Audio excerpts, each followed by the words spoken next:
Di tahun 1922, di sebuah peternakan di daerah Jerman, polisi menemukan 6 anggota keluarga dihabisi di rumah mereka sendiri. 6-6-nya meninggal dengan cara yang sangat tragis, teman-teman, yaitu dicangkul. Banyak rumor yang mengatakan kalau mereka itu dihabisin sama makhluk halus. Karena sebelum mereka meninggal, ada aktivitas aneh di rumahnya, yaitu mereka sering dengar suara langkah kaki orang di atas loteng. Dan ada jejak kaki misterius yang mengarah ke pintu belakang. Tapi begitu dicek, juga nggak ada orangnya. Dan sampai detik ini, kasus ini belum pernah terungkap. Halo semuanya, balik lagi sama aku Pratama Prasetya di Paranoia. So, di video kali ini, aku mau bahas salah satu kasus paling misterius di Jerman, bernama Misteri Hinterkaifeck. Sampai sekarang, belum ada yang berhasil nemuin siapa pelakunya. Tapi, ya kita lihat aja nanti kasus ini ya. Karena yang menakutkan itu bukan hantu, teman-teman, tapi manusia yang udah kehilangan akal dan pikiran. Selamat datang di Paranoia. Jangan lupa subscribe.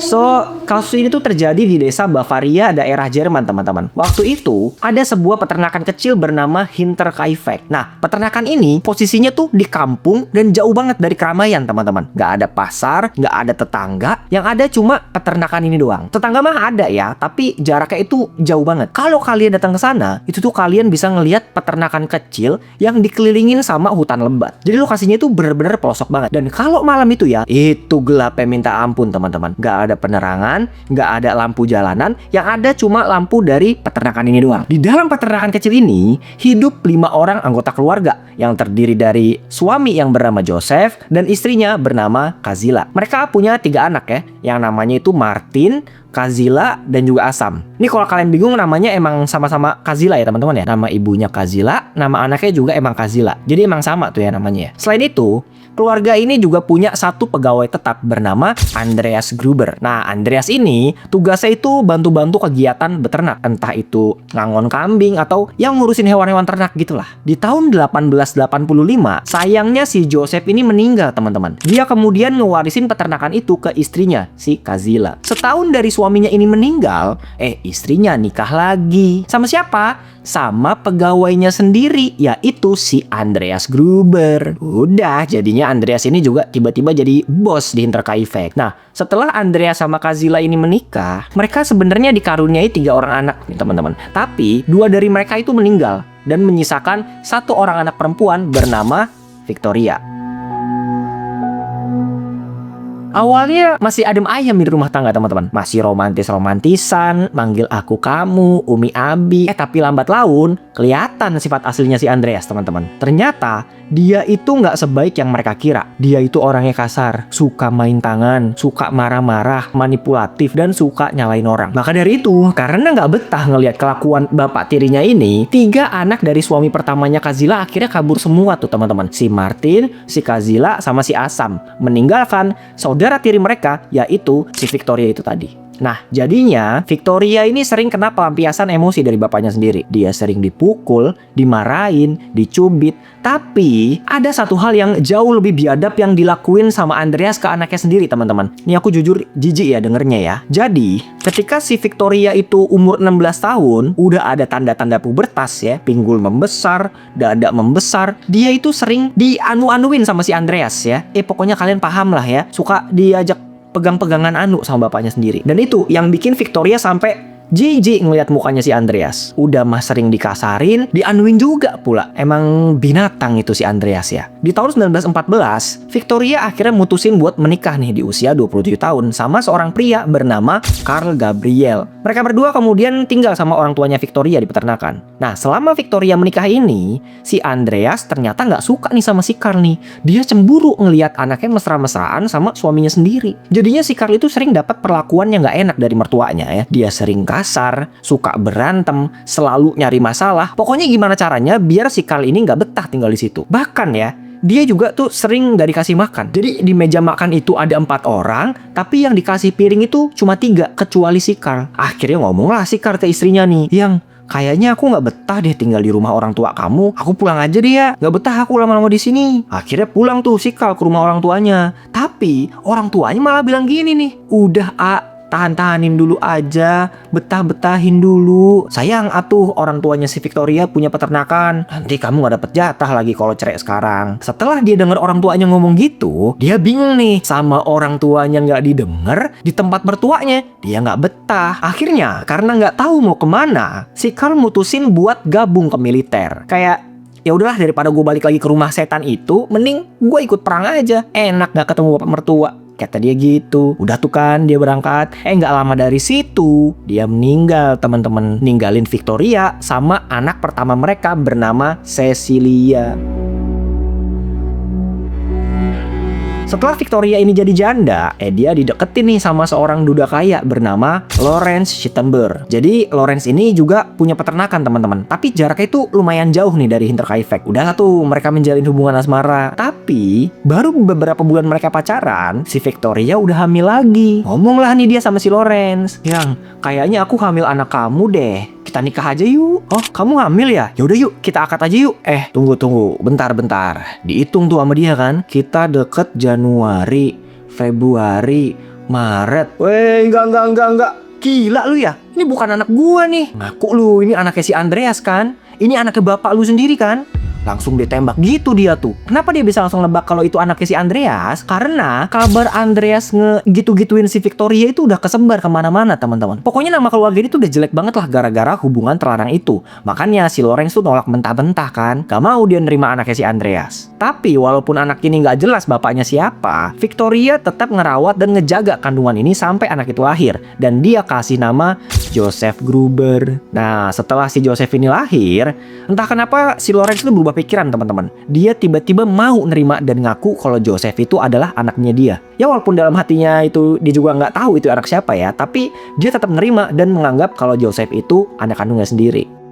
Oke, sekarang kita udah bahas ya silsilah keluarga ini sama keterkaitan antara satu orang dengan yang lain. Sekarang aku mau bahas kejadian penghilangan nyawa di malam itu. Tapi sebelum kesana, aku mau nyeritain dulu nih kejadian-kejadian aneh di rumah ini nih. Aku bakalan terangin ini pakai bantuan grafis ya, biar kalian juga gampang ngebayanginnya. Jadi di lantai bawah peternakan ini tuh kebagi jadi 3 bagian. Bagian pertama itu untuk ruang utama, ruang mereka ngumpul bareng, ruang makan. Di situ juga ada 2 kamar keluarga dan 1 kamar tamu atau kamar ART. Kedua, area ternak atau area lumbung yang mereka pakai buat naruh hewan-hewan ternak.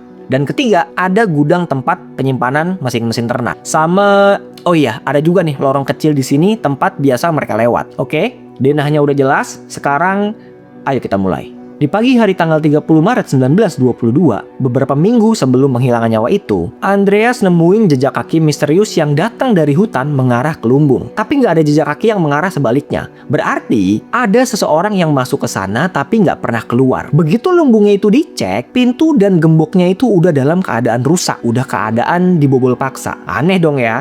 Tapi sayangnya keluarga ini nggak pernah nganggap serius perihal tersebut. Beberapa hari kemudian, Andreas juga nemuin koran di halaman rumahnya. Begitu dia tanya ke anak istrinya, mereka semua sama sekali nggak tahu itu punya siapa. Ditambah, mereka juga bilang kalau nggak ada yang suka baca koran. Dan emang bener juga ya, karena kegiatan mereka sehari-hari itu cuma ngangon hewan ternak. Selain itu, kunci yang biasa dipakai buat ngebuka ruang mesin juga tiba-tiba hilang tuh. Biasanya kunci ini tuh dipegang sama Andreas ya, tapi entah kenapa kuncinya itu hilang. Serumah itu nggak ada yang tahu di mana kunci itu. Ada juga nih ART di keluarga ini. Dia ngadu gini nih ke Andreas, "Pak, tadi malam saya dengar suara geruduk-geruduk Pak di loteng Pak. Kayak ada suara kaki orang. Coba tolong Bapak cek Pak. Takutnya maling." Udah tuh akhirnya dicek tuh sama si Andreas. Begitu dicek sambil bawa pentungan tuh ya, dia takutnya bener ada maling kan. Ternyata nggak ada siapa-siapa. Yang ada cuma barang-barang tua mereka. Ditanya lagi ke ART-nya kan, "Mbak, beneran Mbak dengar suara?" "Sumpah Pak, udah 2 malam saya dengar suara itu." "Ya udahlah Mbak, nggak usah dipikirin lah," kata si Andreas gitu. "Cuma tikus doang kali." Udah tuh awal si ART tuh terima-terima aja kan. Tapi ada satu kejadian lagi yang paling horor, teman-teman. Pernah tuh malam-malam ART-nya lagi tidur ya, jam 12 malam katanya ada orang yang buka pintu kamarnya. Jadi kayak ada orang ngintip sedikit di balik pintu, abis itu ketutup lagi gitu kan. Karena dia sering ngalamin hal-hal aneh di rumah ini, akhirnya ART-nya itu resign dari sana. Takut dia, nggak mau dia kerja di rumah hantu ini lagi. Setelah dia resign, nah digantiin lah dia sama ART yang baru bernama Maria. Dia kira Hinterkaifeck ini tempat dia mencari rezeki, teman-teman. Tapi ternyata disinilah nyawa dia menghilang. Di tanggal 1 April 1922, para tetangga yang lewat di Hinterkaifeck tuh ngerasa ada keanehan dari tempat ini, yaitu peternakan ini bener-bener sepi. Biasanya nih ya, jam 6 pagi itu si Andreas lagi ngasih makan sapi di pekarangan. Tapi ini nggak ada. Mereka juga ngeh nih. Ini kok nggak ada suara anjing ya?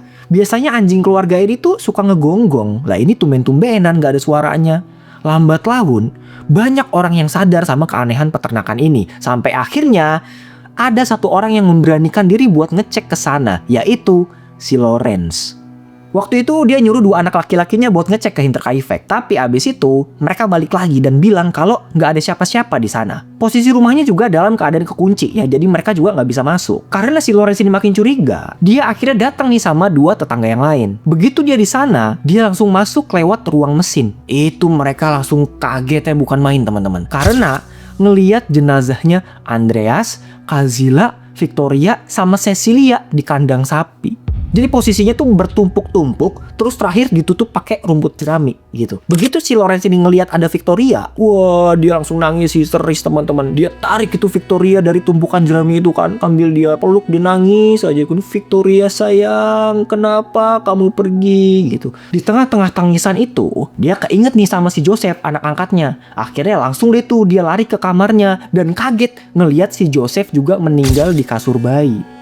Kasiannya tuh, ini tuh anak masih 2 tahun loh teman-teman. Tapi masih disikat juga sama si pelaku. Jadi bener-bener biadab ini orang ya. Terakhir, Lorenz juga nemuin jasadnya Maria, si ART baru itu, tergeletak di kamarnya sendiri sambil ditutup selimut.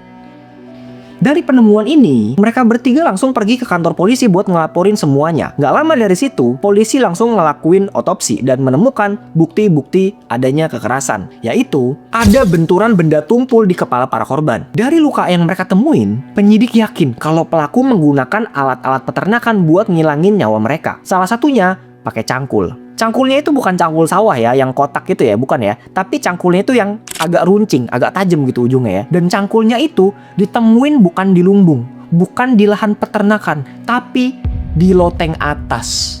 Loteng tempat dimana suara-suara misterius ada. Nah, yang lebih anehnya lagi yang ditemuin polisi adalah dari semua korban itu, cuma ibunya doang nih. Cuma si Kazila doang nih yang ditemuin ada luka sayatan di lehernya. Selain itu ada juga jejak cakaran kuku di sekitar leher yang nandain kalau dia sempat megang-megangin leher begini nih buat nutup cairan merah yang keluar. Nah, setelah semua data dikumpulin dari mulai TKP, kondisi jenazah, dan barang bukti, penyidik mulai bikin teori tentang kejadian penghilangan nyawa itu. Dan ini dia teorinya.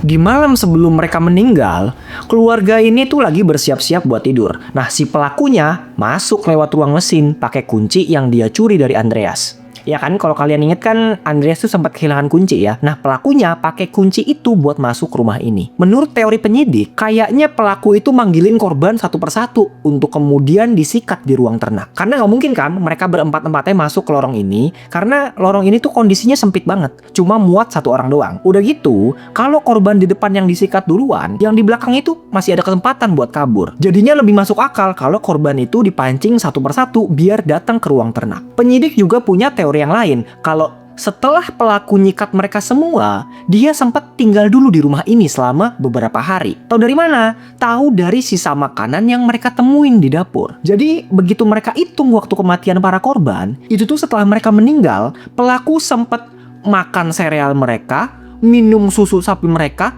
dan tidur di kamar mereka. Jadi pelakunya ini benar-benar psikopat gitu ya, nggak takut ketahuan gitu loh. Mungkin karena dia juga ngerasa kalau Hinterkaifeck ini di tempat terpencil kali ya, jadinya dia pede aja nggak bakal ketangkep polisi. Dan ternyata emang beneran teman-teman, sampai sekarang masih belum ada orang yang tahu siapa pelakunya. Udah gitu kasus ini tuh terjadi di tahun 1922.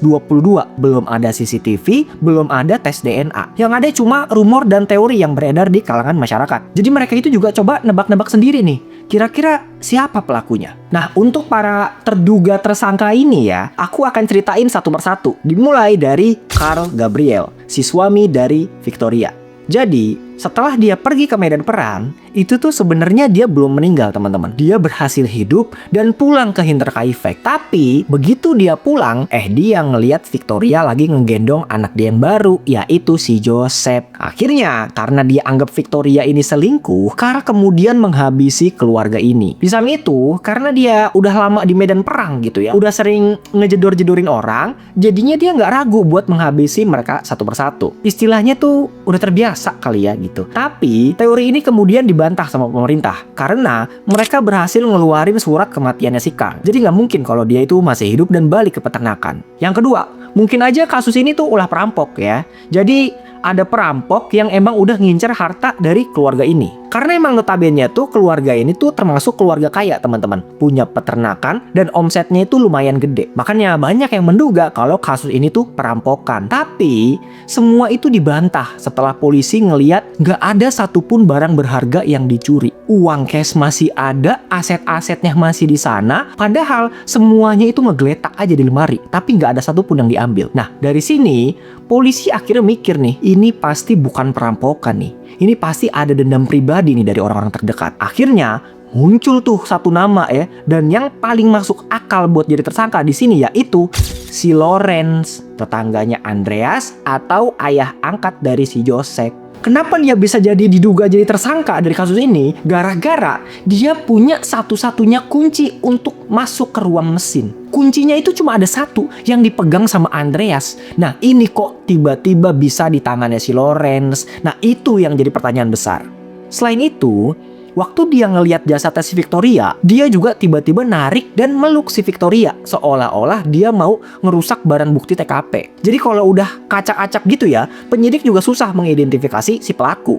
Udah gitu, jadi orang-orang di sana itu juga udah tahu kalau Lorenz sama Andreas itu musuhan semenjak perdebatan bapak kandung dari si Joseph. Makanya orang-orang tuh banyak yang percaya kalau Lorenz itu pelakunya. Tapi ya balik lagi ya, ini semua tuh cuma sekedar teori. Kita nggak pernah tahu siapa pelakunya. Mungkin aja salah satu dari 3 orang tadi, atau bahkan pelakunya itu sesuai rumor yang beredar ya, yaitu diserang oleh makhluk halus. Setelah polisi ngelakuin otopsi ke semua korban, mungkin saking gak ada jalan keluar kali ya, semua tulang tengkorak dari para korban sampai dibawa ke paranormal, dibawa ke dukun tuh buat nerawang siapa pelakunya. Tapi sayangnya cara itu nggak berhasil, dan di tahun 1944 semua tulang itu hancur lebur akibat dibom pada peristiwa Perang Dunia Kedua.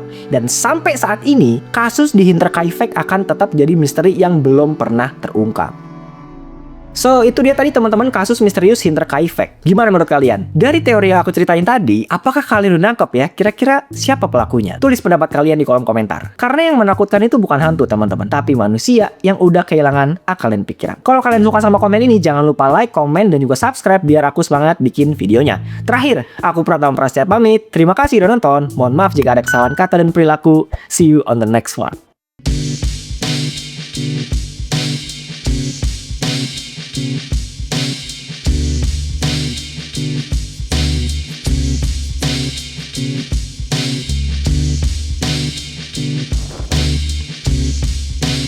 Thank you.